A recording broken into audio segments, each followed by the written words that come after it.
l'art africain contemporain a réinventé la notion du portrait et de la figuration dans l'histoire de l'art.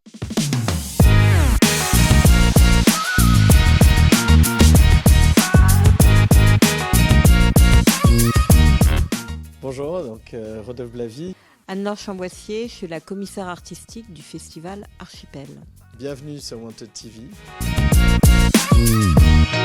Alors Archipel, c'est un festival qui existe depuis un an, c'est la 2e édition. C'est parti tout d'abord d'un partenariat entre la région Centre-Val de Loire et le Centre Pompidou, de montrer quelques œuvres du Centre Pompidou dans différents lieux, de rendre accessible cette collection, mais également de mettre aussi en lumière toute une série d'artistes sur l'ensemble du territoire, aussi des richesses que recèle ce territoire. Très longtemps, très souvent, on assimile la région Centre-Val de Loire à la question du patrimoine, à la question des châteaux, qui est effectivement une dimension importante. Mais il y a aussi des créateurs. La création, elle ne s'est pas arrêtée à une époque donnée, elle continue. Et je pense que beaucoup de gens ne se rendent pas compte à quel point cette région recèle de talents, à la fois d'artistes, d'opérateurs culturels aussi qui mènent des projets importants, mais aussi cette année, grâce à la collection Margot et Raphaël Blavy, aussi de collectionneurs.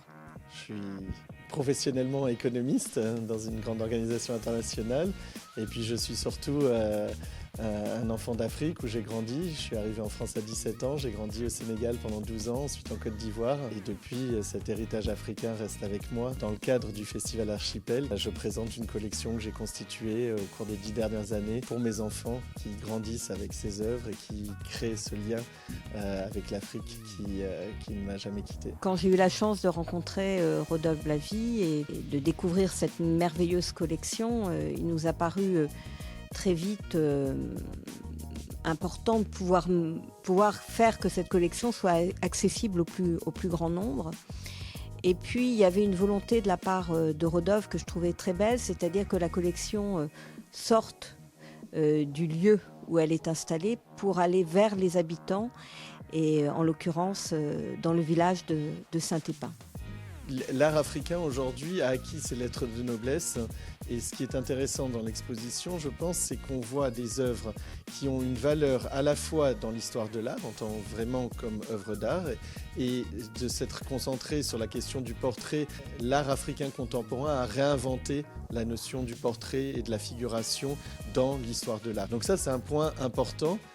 Qui fait sens, mais au-delà de ça, ou en plus de cela, il y a cette question aussi de la revendication à la fois de l'identité et de la représentation de soi. Et ces deux aspects-là sont très forts et justifient une exposition comme celle-ci qui rajoute sa pierre à un édifice qui effectivement est déjà assez établi de l'art africain contemporain. Quelque part, la collection m'a dépassé et s'est imposée à moi et je pense que ce qui s'est imposé à moi, c'est vraiment le choix et le message que me transmettaient les artistes africains, un message engagé et un message qui vraiment est un message très contemporain et qui s'inscrit dans son temps et qui confronte toutes les questions qu'on se pose aujourd'hui sur la société. Et ces questions sont les questions d'identité, les questions politiques, des questions sociales, mais aussi des questions sur le réchauffement climatique, sur le genre, sur la sexualité. Et toutes ces questions sont vraiment un fil rouge en fait, que je découvre presque de manière inconsciente dans la collection qu'on a constituée sur les 10 dernières années. Et ça, je trouve que c'est quelque chose de très fort. Et je pense qu'on peut parler d'une dimension politique, mais je pense qu'on peut parler aussi d'une dimension poétique, qui me semble aussi très importante dans cette exposition.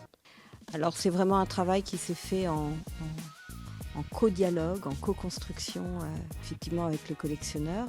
Collectionner, c'est avoir les œuvres chez soi. Et l'œuvre qui ne fait pas défaut, c'est celle qu'on peut avoir dans sa chambre, dans son bureau, dans son salon, et dont on ne se lasse jamais, parce que c'est une œuvre qui va nous parler à travers le temps. Et ça, c'est quelque chose de très beau dans l'œuvre et dans le travail d'un artiste. Le fait qu'on monte l'exposition à Saint-Épin, pour moi, c'est une expérience très importante, mais sur plusieurs points de vue. C'est le genre d'exposition qu'on aurait plus l'habitude de voir dans une institution parisienne, quelque part, avec un public plus aguerri au métier de l'art. Et là, au contraire, on apporte les œuvres d'art à un public qui n'a pas tellement l'habitude de se confronter à l'art. C'est extrêmement riche parce qu'on voit la force des œuvres et ce qui me fascine vraiment, c'est le fait que le public qui vient est complètement captivé par l'exposition, est vraiment happé par les œuvres. Alors pas forcément par toutes les œuvres, il y a des œuvres sur lesquelles il y aura peut-être une réaction plus négative, mais et on montre une grande diversité d'artistes, d'œuvres différentes, et il y a des œuvres qui vraiment vont captiver les gens, et ces œuvres-là sont différentes selon le public, selon les personnalités, selon les gens qui viennent voir l'exposition, et donc ça c'est extrêmement intéressant. Donc ça c'est un premier point, un public différent, mais c'est aussi, je pense, important d'apporter une réflexion sur l'autre. Dans une région où l'autre parfois n'est pas très présent, là on confronte le public aussi avec ce que c'est de voir une personne autre. Je pense que c'est un message très important aujourd'hui, surtout dans un monde politique qui se pose beaucoup de questions. Donc c'est quelque chose qui nous tenait à cœur vraiment dans le cadre de cette exposition. On a des retours plutôt très positifs, et puis on a eu aussi une chance immense, c'est qu'en amont de l'ouverture du Festival Archipel, on a mené toute une série d'ateliers pédagogiques en direction des jeunes. Parce qu'Archipel, c'est ça aussi. C'est-à-dire cette attention qui est donnée à la jeunesse, leur permettre de découvrir des mondes différents, et peut-être d'ouvrir aussi des imaginaires. Dans le cadre effectivement de toute cette semaine pédagogique qui a été menée d'une part avec l'école primaire de Saint-Épin, donc avec les enfants de Saint-Épin, également le collège de Sainte-Maure-de-Touraine, la médiatrice Louise Arnette, qui est une jeune artiste au demeurant qui est sur place, a eu un groupe, une matinée, voilà, de l'école justement primaire de Saint-Épin, et une petite fille d'origine africaine a assisté à cette rencontre.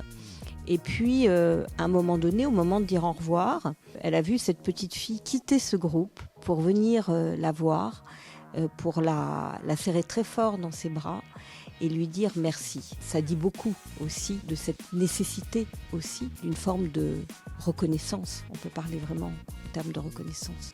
Africa Everywhere, nous montrons ces œuvres au sein du patrimoine plus classique qu'on a l'habitude de voir en Touraine ou dans la région des Pays de la Loire, donc dans les ruines d'écuries, du château, où les œuvres sont montrées dans l'église du village.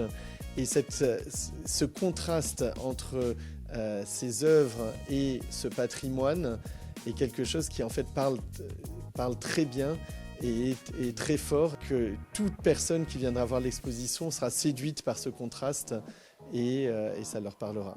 Magnifique aventure pour moi que ce projet. Voilà, j'ai pu découvrir aussi beaucoup d'artistes africains que je ne connaissais pas et qui me donnent envie aussi de continuer à poursuivre un peu ce travail de découverte. Et puis voilà. L'exposition se trouve au château de Montgauget et au village de Saint-Épin, 3 lieux emblématiques du village, au musée de la Prévôté, au petit théâtre de bois et à l'église du village, donc au village de Saint-Épin.